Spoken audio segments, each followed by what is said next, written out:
Assalamualaikum warahmatullahi wabarakatuh. Perkenalkan, nama saya Antang Farisatul Awalia dari Fakultas Sains dan Teknologi Prodi Sistem Informasi dengan nomor induk mahasiswa 052869663. Pada kesempatan kali ini saya akan mengerjakan tugas 1 Pancasila yang mengambil materi perkembangan Pancasila dari masa ke masa, dari awal kemerdekaan, Republik Indonesia Serikat, demokrasi terpimpin, Orde Baru, dan reformasi.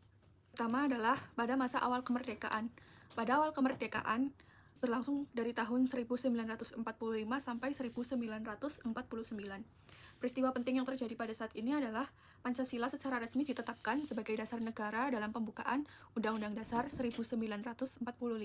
Ini terjadi pada tanggal 18 Agustus 1945. Pada tahun 1945 sampai tahun 1949,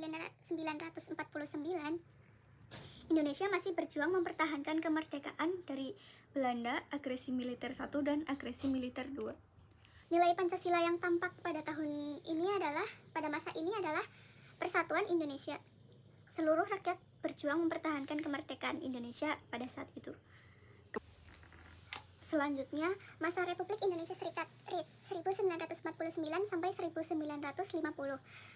Pada 27 Desember 1949, Indonesia berubah menjadi Republik Indonesia Serikat setelah pengakuan kedaulatan dari Belanda.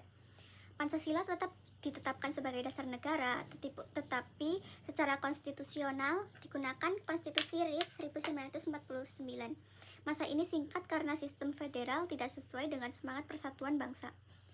Nilai Pancasila yang tampak yaitu persatuan Indonesia, kerakyatan yang dipimpin oleh hikmat, kebijaksanaan, dan permusyawaratan perwakilan. Menurut pandangan pribadi saya, masa ini memperlihatkan uji kesetiaan bangsa terhadap nilai persatuan.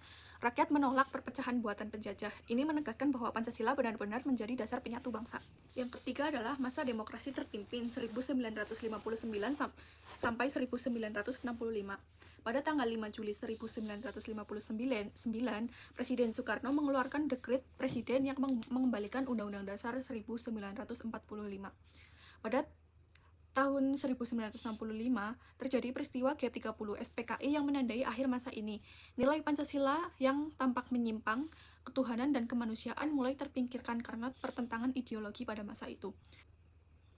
Menurut saya, masa ini menunjukkan bagaimana Pancasila bisa disalahartikan jika digunakan untuk kepentingan politik tertentu. Kemudian pada masa Orde Baru 1966 sampai 1998, Soeharto naik sebagai presiden dan mengusung program Orde Baru dengan semangat menegakkan Pancasila dan Undang-Undang Dasar 1945 secara murni dan konsekuen pada tahun 1966. Nilai Pancasila yang tampak menyimpang, keadilan sosial, ada kemajuan ekonomi tetapi tidak merata, kerakyatan, praktik demokrasi dibatasi, dan suara rakyat sering diabaikan. Menurut saya pribadi, Orde Baru menunjukkan dua sisi. Di satu sisi, Pancasila berhasil menjaga stabilitas dan pembangunan, tetapi di sisi lain, nilai demokrasi keadilan sosial kurang dijalankan. Yang terakhir, masa reformasi pada tahun 1998 sampai sekarang.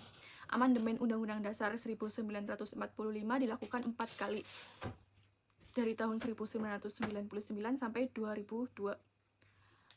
Nilai Pancasila yang tampak adalah kerakyatan dan keadilan sosial. Menurut saya pada masa sekarang adalah kebangkitan kembali semangat Pancasila yang sejati meski tantangan baru muncul, korupsi, intoleransi, perpecahan politik. Era ini memberi peluang untuk menerapkan Pancasila sebagai lebih jujur dan demokratis. Tantangan kita adalah bagaimana menjaga kebebasan sambil tetap bersatu dalam nilai-nilai luhur bangsa. Sekian penjelasan dari saya, kurang lebihnya mohon maaf. Wassalamualaikum warahmatullahi wabarakatuh.